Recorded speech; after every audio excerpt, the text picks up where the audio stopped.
Hello and welcome to another episode of the Westside Fairytales Horror and Lit Club, the first Horror and Lit Club episode for the new year. It's 2021. I'm recording this on Wednesday, January 20th of 2021. We have a new president. There's a new year. Hopefully soon I will be allowed to go get drunk in bars again. I think technically I'm allowed to, but we don't do it. much to the chagrin probably of our local business owners, we do not go and get shit faced at their fine establishments as once we used to. Which I have like so much extra money now. Like not like I'm rich or anything, but I have noticed that when you don't drink out in a bar at least 2 or 3 times a month, if not more, you tend to accumulate or at least retain, I suppose, more overall wealth. As a perpetually broke person, that it's it's a large sum to me. It'd probably be nothing to most people. The difference between a ham sandwich, I guess, and nothing. But how are you guys out there? I hope you're all doing fine. Christmas break is over. I am recovering. I feel like, I'm just in that spot. I'm in my mid-30s, or at least approaching my mid-30s, where I am just recovering constantly. I have been on my back foot for years now, and I guess just a permanent stumble is just where I live. That's the case. Been watching not too much new stuff, kind of just sticking to the oldies. I just finished watching the Fargo series, which deserves its own little bit of talking about. I feel like that show is definitely by far way better than I ever thought it would be.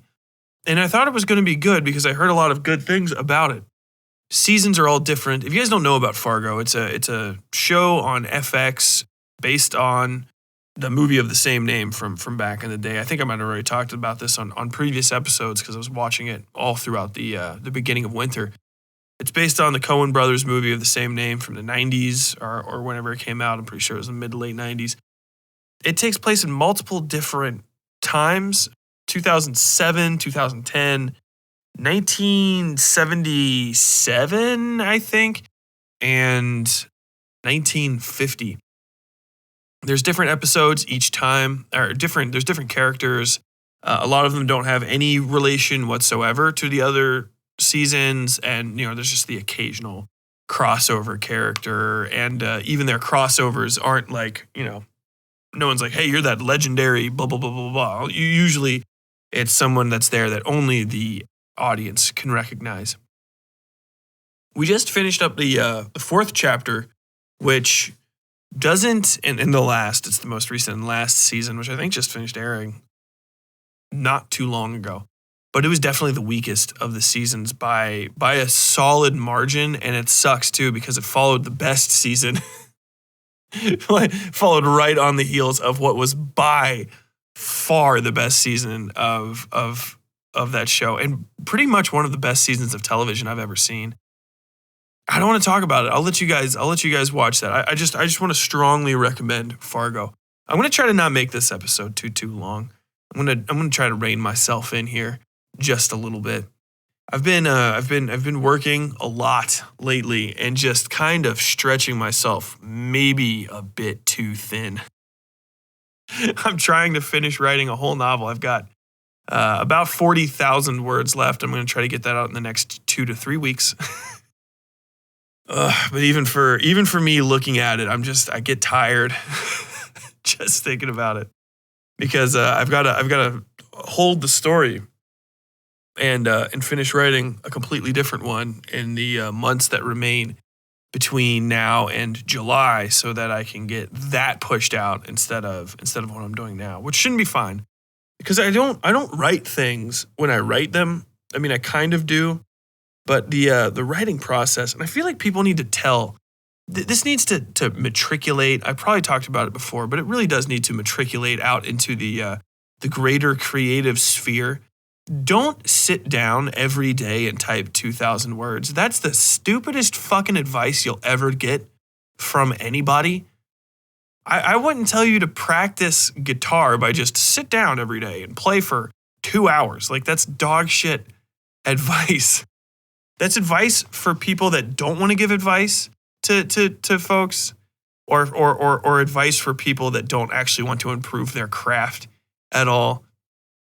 Tyler, what do you mean? That's a very gross sentiment that you just put out there, considering the legendary James Updike said that every day, no matter what, he sat down and wrote 2 pages.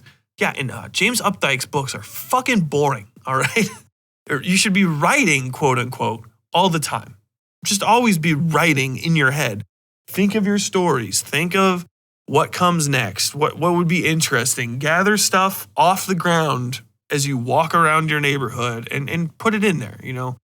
Fill your head full of what ifs and then work through them like chess problems. The way that chess people work on their craft is probably one of the best ways I've seen people practice for stuff, because obviously they play scrimmages and they play matches and stuff, but when you're a chess player and you're playing chess at the highest level, that doesn't really teach you. You know what I'm saying? Like, you'll learn from it because you learn from everything, but it's not going to improve your overall chess game to lose in a professional match.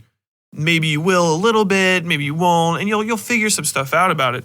But the real practicing for chess comes in the months after that, where you break down the game over and over again in your head, and you replay through chess problems, and you read about different conundrums that are related to the sort of play that you did. That sort of stuff is more valuable to your overall skill. I wouldn't tell a guitar player to just sit down every day and play for 2 hours. You'll never progress. It should be like, hey, practice scales, or you should every day for like 15 minutes kind of just strum around a little bit and like get yourself warmed up, and then go through a routine. What you should really tell people is establish a routine. That's my thing. For writing, which is such an oddly time dilating practice where you have to put out at least 40 hours of work to get 40 pages, or in my case, about 80, honestly. I write about 1,000 words an hour. 500 words-ish is about 1 page in typical type in a word processor. So whatever. I write 1 hour, I can get 2 pages. So if I want 20 pages, I write for 10 hours or so. And 20 pages is about a chapter for me in this thing that I'm going to do that 4 times. So 40 hours. It's work. That's typing though. I've been thinking about the story nonstop. Typing doesn't have fucking anything to do with the story creation. It's technical. You know what I'm saying? Telling somebody to sit down every day and just do it is a great way to churn out trash. Like, what were you going to fucking make? Maybe you have the ability to just sit down and from nothing summon up whole wonderful worlds. But generally that doesn't work. That's why people get writer's block, just sitting down to write. Like, you're not fucking inspired. If you want to learn how to write, go outside, look at shit, make things up about stuff you see, and then embellish and change stuff from there. You know what I'm saying? Even Michelangelo had to have human models to draw on. You can't usually have somebody just draw a human body perfect, toe to head, looking at blank paper. And if they do, they're at the absolute apex of their craft. That's wild. That's very impressive to me. And even if they're doing that, they're still drawing on probably the hundreds and thousands and millions of fucking models they've seen. Or in certain cases, there's people with mild brain disorders whose savantism can let them do that. But I digress. If you sit down every day and you try to just force 2,000 words out of yourself, it won't fucking work. It's you have to have the story. So that's just typing. Just type. I really need to get that out there. There's a difference between writing and typing, and you're always writing in your head. Story creation is, what you're really doing. Narrative construction. That's what you should be focusing on. What would this character be doing? You know, how is this character, if this character was just sitting in my house right now instead of out in the world that I made for them, you know, how would they feel? Would they be comfortable? Would they be a domineering presence? Would they try not to be seen? Would they be confused that they're suddenly here? Would they be comfortable with that fact? Would they apologize and leave because they don't know what else to do? Work through chess problems like that in your head so that when you sit down, you can just type. If you're bad at typing, sit down and type for 2 hours a day. That's great practice. But you still don't just randomly type shit. Get online and start like finding, I know an old practice from when I was in high school is find some sort of book or something like that and literally look at it and type things from it. You know what I mean? If it can be a cookbook, it's actually the more technical it is, the better, because it'll help you find weird keys. If you type up like a Wikipedia article, it won't work as good as if you try to write up like a technical manual. It's going to be boring no matter what, but the technical manual is going to have, you know, bizarre punctuations and numbers and stuff. Numbers are hard for people. I digress. Anyway, I've been working a lot. So I don't have a lot of time for side projects and other things. People have hit me up and been like, hey, we should collaborate. I'm like, I can't, man. I can't fucking work with anybody else right now. I have all of these plans that I can't really execute on. If I was making a ton more money, support the Patreon if you want me to do more stuff. Because if I could get to a point where I can offload certain minor aspects of the creative process on people, things like just basic trim editing and nonsense like that, social media stuff, God, I would have enough time to do other things. So movies, video games, things like that. I will move on now. So I haven't really been watching too much new stuff. New season of Drag Race is on. That's great. But on to, actually, let me fucking talk about Drag Race real quick. Just as a quick aside, I don't know if anyone watches this, but I've been extremely disappointed with the way that Drag Race started this season. I don't like the whole pork chop thing and breaking some poor drag queen's heart because she thought she was getting kicked off the competition before she even got to do a single competitive thing aside from one fucking dance against somebody. She's like literally there for 15 minutes. Elliot with 2 T's, my heart goes out to you. If you're out there in the ether, if you come across this, God bless. But my recommendations for this month are Blasphemous. That's the random horror recommendation. It is a Spanish video game. Obviously, it's in English, but it was developed by Team 17, developed by The Game Kitchen, and it was released, 2019 isn't last year anymore. It was released in September of 2019, 10th September. It's a Metroidvania game, which makes it like Metroid, Super Metroid, or Castlevania, or Hollow Knight, if you're more familiar with more modern games. Blasphemous has inspired a genre that has inspired me, and I don't think anyone else is in that genre except for Tyler, who gets it. So Spain is an extremely Catholic country. I think but you're not really allowed to criticize the Catholic Church. The Catholic Church has an extremely heavy-handed politics and stuff. It kind of looms over the country when the Protestant Reformations sort of not fixed, but altered the religious landscape of Northern Europe. Obviously, Spain would have been left out of that, remaining Catholic. Spain's Catholicism sort of coalesced, and there was a conception of Spain called Black Spain, which is super Catholic and ritualistic and violent and dark, and I fucking love it. And it's inspired in me a genre that I think of as Catholic punk, which needs to exist. And Blasphemous is the first Catholic punk game I've ever played, and it's fire. The Catholic Church was the church I grew up in, and it scares the fuck out of me to this day. Methodist churches, I've been in Methodist churches, I've been in Baptist churches, Protestant, variants, all sorts of stuff, Pentecostals. They all ain't got nothing on real-ass Catholic churches.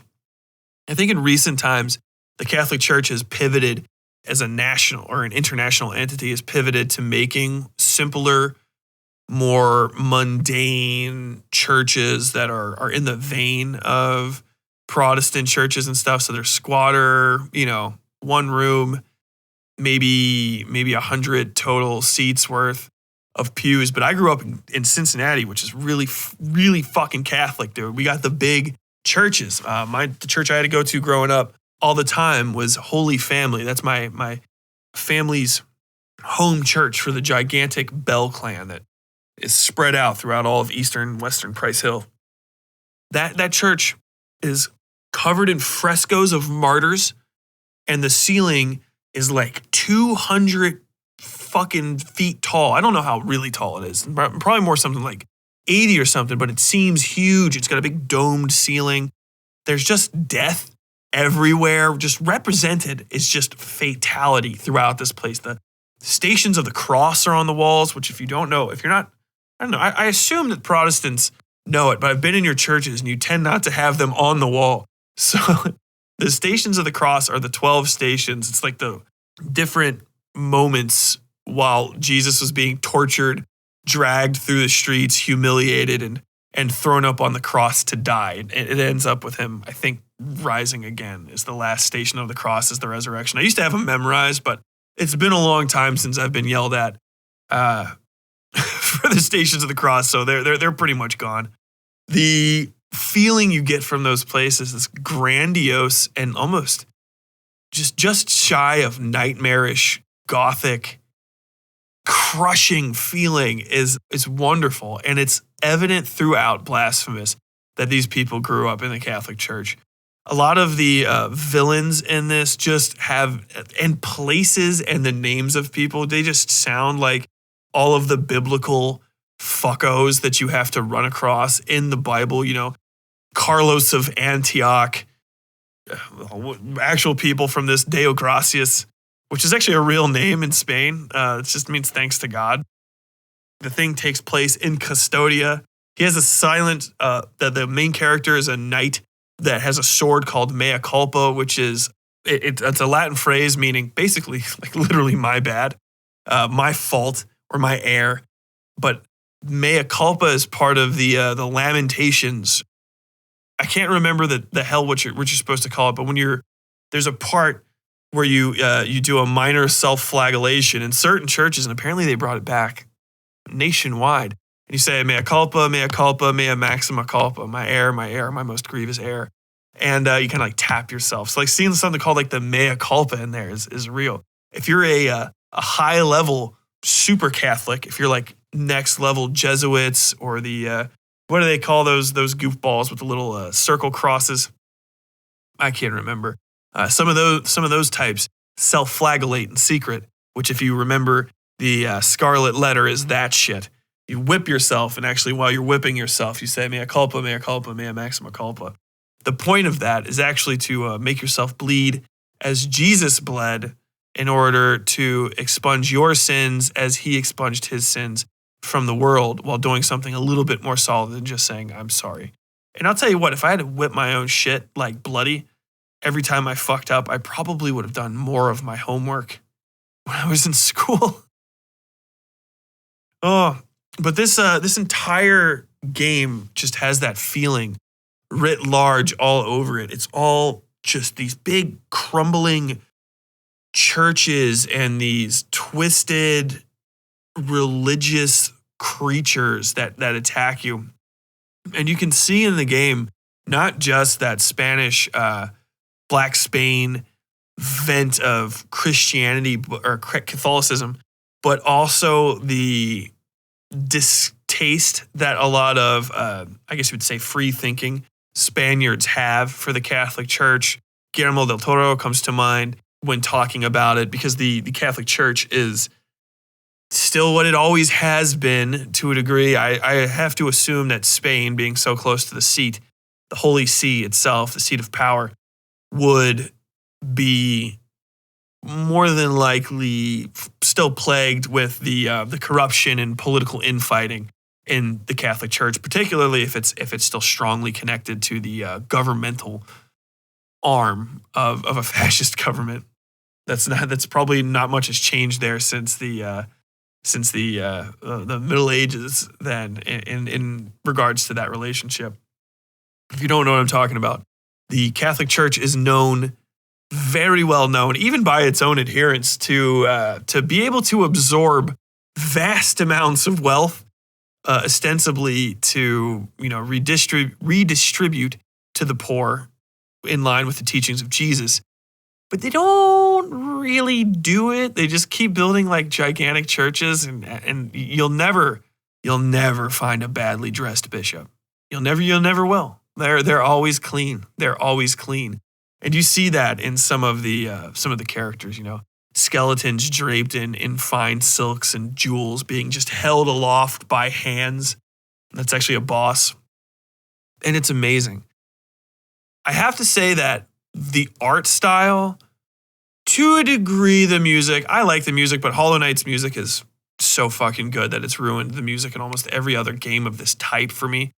The music's pretty good. And it's definitely on point for it. The overall play of it is very lacking, but not in a bad way. I feel like they wanted this game to be a little bit more accessible and also super cool. The game has a very Doom vibe to it too, where there is a lot of fancy executions and sword combos and stuff, and there's a lot of blood and gore, in addition to all the beautiful set work and scenery and the wonderful creature design that I don't find distracting to the game at all. But the actual play of the game is pretty mediocre. I feel like they didn't really think it through or test play it a lot, or maybe they just kind of lost themselves in the creation of the game. Metroidvania games do not benefit from a combo system typically, because the concept of Metroidvania games revolves around rooms, right? And it's always a 2D. So you have, left, right, up, and down. And because the rooms have to go up and down if you want the map to be interesting at all, you have to have a jump mechanic, right?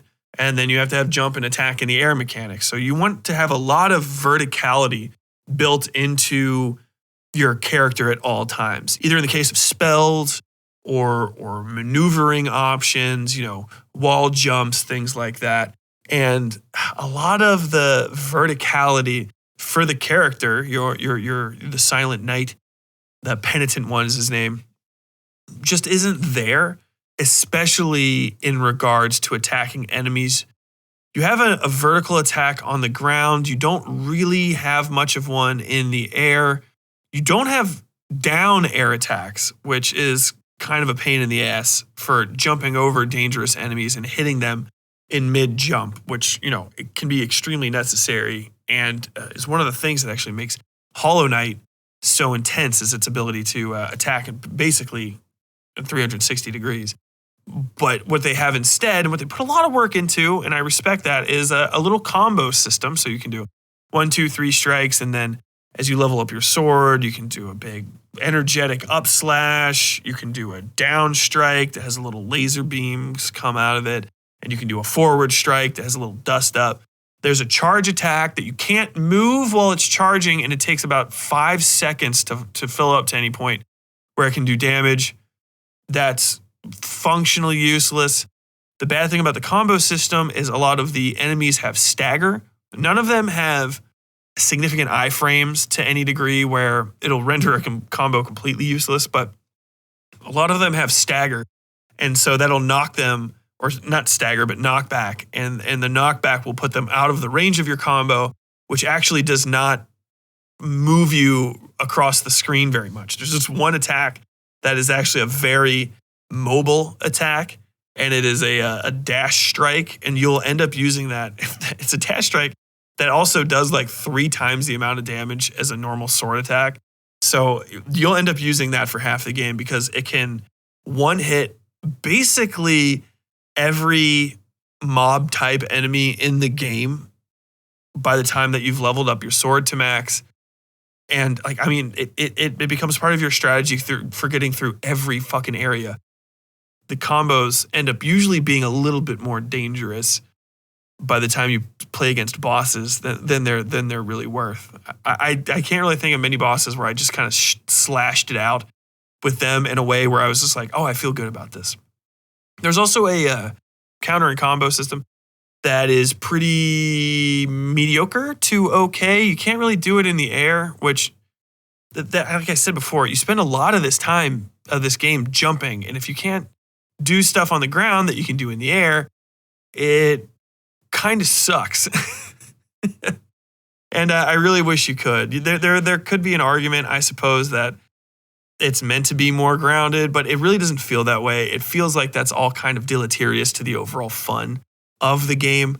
And I just wish that you could do that stuff more often. There's a magic system where almost all of the spells are functionally useless once you unlock the 2 or 3 good ones. There's one that takes 1 million, like you literally have to get it at the end of the game by collecting 30 babies. I'm not even kidding. And it's functionally worthless by that point in the game. I don't even think it would be very good near the beginning of the game either. But that's just me. There's also a DLC that was added to the game that's pretty good. I would give it a 3 out of 5 stars because it doesn't really add much. There's a few new areas, and there's technically 6, right? Or 5 some odd new bosses, but really they aren't new. It's one boss that has 4 different attack phases, and each attack phase of that exact same boss is its own boss hidden somewhere out through the already established world. So you fight sword variant, you fight bow variant, you fight axe variant, and I think you fight lance variant. And then the last one is sword, axe, crossbow, lance, all in a row, but never together, which kind of lame. Kind of lame, but it is what it is. Ultimately, I would definitely say check the game out, especially just to look at it. It's really not that hard. If you can beat Hollow Knight, you will barnstorm this game in a few hours. It'll only take you about 6 or 7 hours to beat, maybe 10 if you really want to go in and try to do all of the collectibles. And there's tons of collectibles and little exploration benefits that you can get throughout the game. But in general, it's not very, very difficult. There's a few bosses that are kind of ganky. The last boss is a little ganky if you haven't figured out how to exploit the spell system in your behalf. But generally, if you can hang on any basic game, if you can play Super Mario Brothers, you can probably beat Blasphemous. It's really, really simple. But it's totally worth it just to see all the different character designs and the places. I mean, just some of the names of the places that you go, the actual level areas are amazing. Mother of Mothers is one. And one of them's called Where Olive Trees Wither. Fucking awesome. And it's totally worth checking out. So if you get a second, go ahead, check out Blasphemous. I will leave a link to it in the description for this episode.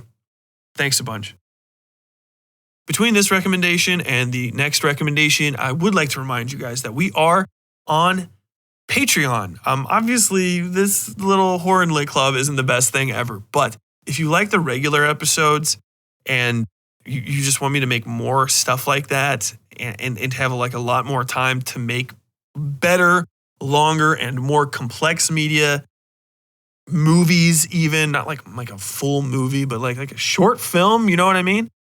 Support me on Patreon. Just consider throwing me a few bucks.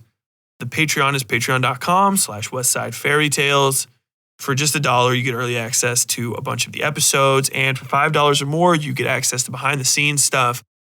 We send you merch at $10 or more. And depending on how things go, I might be sending you guys a very, very, very special thing at the end of this year. But I've got to hop into InDesign and finish making it. Also, if you just want to support us one time and have a little bit of the show to hold in your hands, go to westsidefairytales.com/merch and consider buying things as small as a bookmark for just a few bucks. And we also have shirts, sweatshirts, hoodies. You can buy a mug and drink your coffee out of it. It's pretty great. We're going to hopefully start advertising that again very soon. I am so fucking tired. But yeah, please check all that stuff out. And if you agree with me, if you disagree with me on any of the things in this episode of the Horn Lake Club, if you don't like my appraisals of your favorite, least favorite, most favorite shows, if you think I'm a big dum-dum and you just want to let me know how big of a dum-dum I am, just hop on Twitter, WS Fairytales, hop on Facebook, join the Westside Fairytales Horror and Lit Club on Facebook, which is a small group of like-minded individuals. We also have a Discord, which I will link in the description if you want to come and chat with me. I think I'm going to be focusing on the Discord more than the Facebook group if it gets some numbers, because Discord's just better overall. People actually see the shit if they want to. Facebook is weirdly archaic now. I don't even know how to describe it. It just feels old to me and a little creaky. So with that, we're going to get into our second recommendation of the day, a book. I thought it was called Willard for forever, and it actually says Willard on the spine of the book and as the title, but it's actually called The Ratman's Notebooks, a 1968 novel by Stephen Gilbert. Stephen Gilbert is notable to me for having the saddest entry I've ever seen on Wikipedia. I will just read directly from it. It's in his death column. Well, I guess before that, I'll give you some background. He wrote 6 novels in his lifetime, or at least published 6 novels. I think he wrote many more. They were called The Landslide, and that was in 1943, Bombardier in 1944, Monkey Face, 1948, The Burnaby Experiments, 1952, Ratman's Notebooks, which is the only thing he's known for, in 1968, and The Bloody City, which was published in 2015, 5 years after he died at the ripe old age of 97. His death entry reads, Stephen Gilbert died at a nursing home at Whitehead, north of Carrickfergus, County Antrim, on 23rd June 2010, at age 97. Many of Gilbert's novels failed to see the light of day, and this has remained a source of regret for him. God, that fucking hurts. That's the most British shit I've ever heard in my fucking life. God damn, that hurts. But the movie Ratman's Notebooks, or the book Ratman's Notebooks, ended up becoming the movie Willard, which was first adapted in 1971 for the screen and was so successful that they literally shit out a sequel as fast as they could in 1972, and that movie is called Ben, which was never really remade as far as I know. And in 2003, they remade this as Willard with Christian Glover as the lead. Willard is great. The Ratman's Notebooks is really good. So I don't want to spoil it too much, but I feel like this entire story has been stolen so many times before. I remember this from, like, I can't even place it, but I remember a story, a horror short film, actually, about a guy that had pet cockroaches and betrayed his pet cockroaches, and they crawled inside of him or something like that, and he exploded, from when I was very young. And I know I've seen countless like cartoons and small episodes of like Law and Order type crime procedurals where somebody, I think it's an X-Files episode even, where somebody has like a pet rat and they can sick it on people, you know, and actually it has like a bunch of rats with it. And it's just so awesome, this sort of Pied Piper feeling where this guy can send all these little vermin after you and you'll be slowly nibbled away to nothing. It's just awesome. And apparently this guy basically made it up forever ago. And that's the story. Unless there's an even older version, if there is, let me know, than 1968. But I feel like I've been seeing this in stuff for forever. So there's not too much I can really spoil. And honestly, even if I gave you every major plot point, you wouldn't be surprised. I'll leave them there for you to find. But the real good thing about this is the narration. It's just fucking wonderful. So it's all told from the first person perspective of a young man who's, I can't even recall. And actually, I believe he does not ever say his name in the book. So in some of the adaptations, he has a name to some degree, I think. But yeah, in the book, he's only really literally writing a diary. The intro to the plot is that he is the son of a fallen household. His father was somewhat of a self-made man working in the shipping and warehousing industry to some degree. They have a very large and nice but badly kept home, not too far of a walk or drive from where he works now. He works for his father's former partner, who is an asshole, piece of shit named Mr. Jones. Obviously, you could just guess what happens to him. And his mother is just sort of around, and she's kind of a whiny windbag of a mom who wants him to stand up and basically do good for himself so he can take care of her the way his father did. The plot progresses as much as you would think. He befriends rats under sort of actually slightly deceiving circumstances that already kind of paint him out to be a little bit of a piece of shit. But he ends up befriending them and teaching them basic commands, and from there, the plot really takes off. He uses them to enrich himself and various other things. The book is fucking awesome. It was much better than I thought it would be. I thought it would be kind of corny because I already felt so familiar with this story. Like, and in all honesty, just the premise of it kind of tells you what's going to happen throughout it. I don't see there being a lot of people who would get more than a half a dozen pages or more into this book and not be like, well, that's how this is going to end. But like any good train wreck, seeing it start to finish is just wonderful. The writing's amazing, and the character himself he's just fun. The young man who is the main character, and the rats are great too, and everybody loves something with rats. I recommend it. I don't want to talk about it anymore or I'll ruin it. I do want to say you can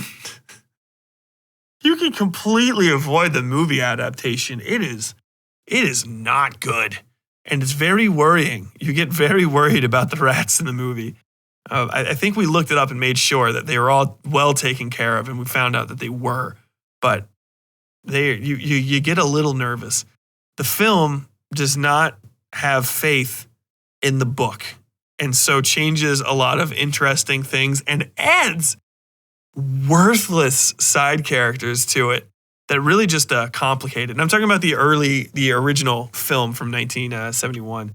I haven't seen the Crispin Glover one, which is I kind of regret because just seeing the previews for it make it look like just the penultimate early 2000s horror film. It's just got that feeling when everybody was trying to rip off Seven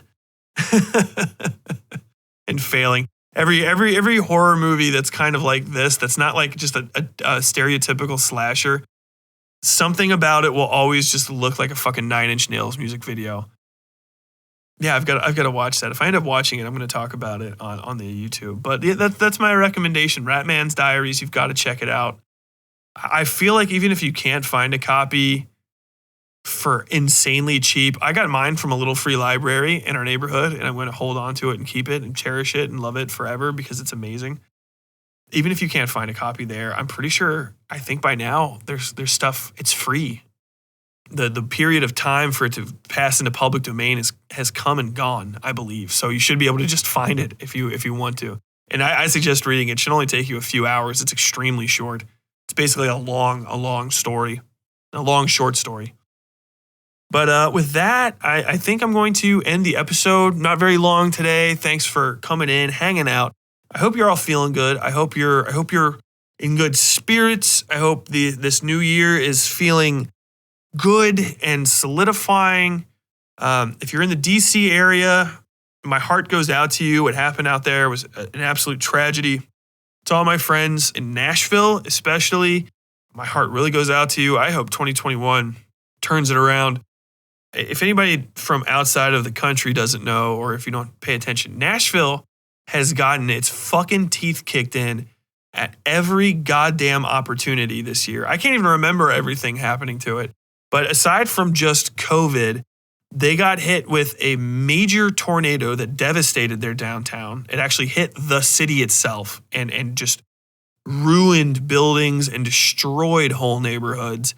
And, Ben Shapiro moved there permanently, which is bad for everybody.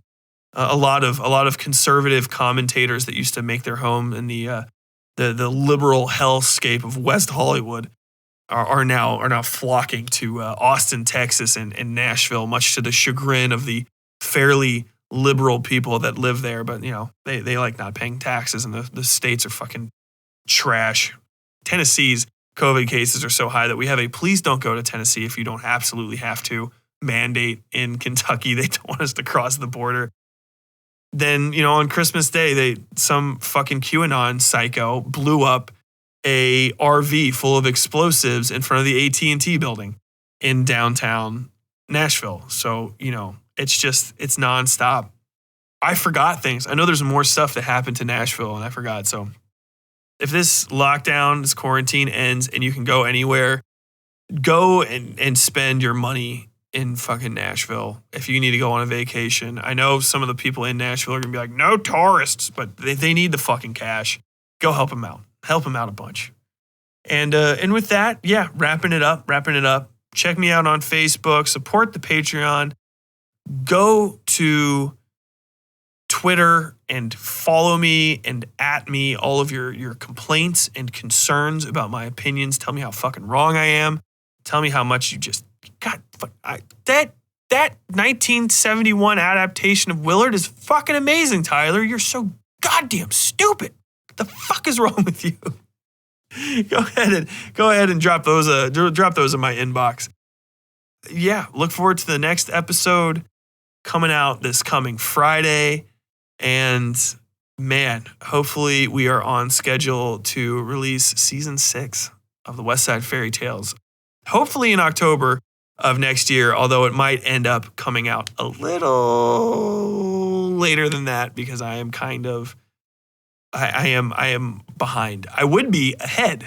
I would be very much ahead, but I have to hip pocket a story that I've been writing because apparently it's too good for the podcast. So more than likely the story that I intended to be the 6th season anyway. So I guess it really all works out. It's just my fault for losing my mind and accidentally increasing a story that was supposed to be about 30,000 words to about, Jesus, we're going on like 160K.